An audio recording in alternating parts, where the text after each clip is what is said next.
you ever run out of time to make a dessert for a party or special event that just stays away? Well, if you make this dessert, you'll have everyone at that party begging for this recipe. Making ooey butter bars involves 3 simple steps. First, making the cake. Second, making the filling. And thirdly, baking and serving this delicious dessert. As I mentioned before, firstly, making ooey butter bars involves making the cake. You take 1 package of yellow cake mix, 1 egg, 1 stick of softened or melted butter, and combine it in a bowl and mix it with a mixer or a spatula until it is ready.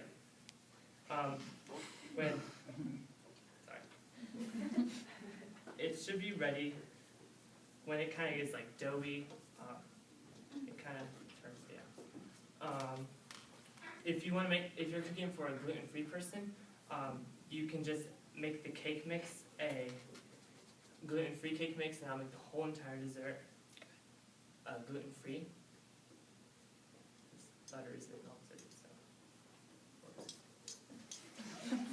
it's sticking to it. So before, make sure your butter is melted, not softened. Oh yeah, good.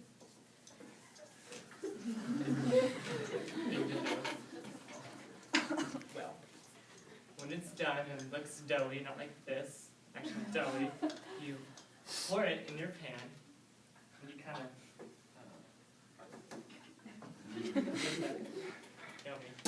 spread it around. Just gotta make sure it's doughy. And you have to kind of like push it down, but it spreads. Now that we have the cake sort of, we need the filling. Second, making ooey butter bars involves making the filling.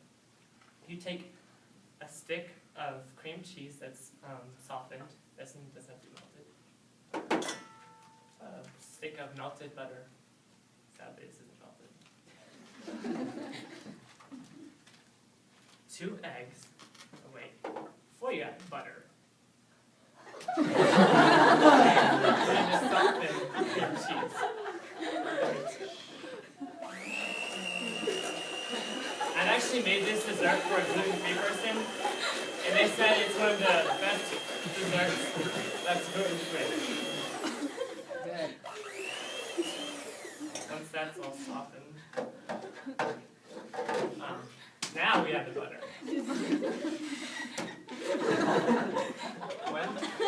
1 teaspoon of vanilla, and 2 eggs. Yep. Now, we mix this all up. I have actually made this for my group a lot, and they like it, and it's really easy to do the other night before.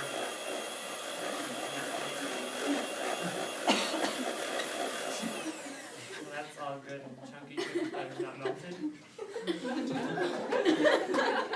You add the powdered sugar gradually, 2 cups of powdered sugar.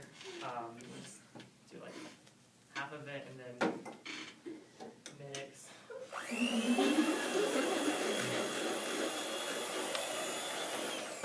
Just more. Mix. You want to mix it gradually so it doesn't explode on you and get you all covered in powdered sugar. Well, that's too much. If you do too much, you can take your spatula and just make sure you get it all mixed up before you use the mixer. This is a very clean process, as you can tell.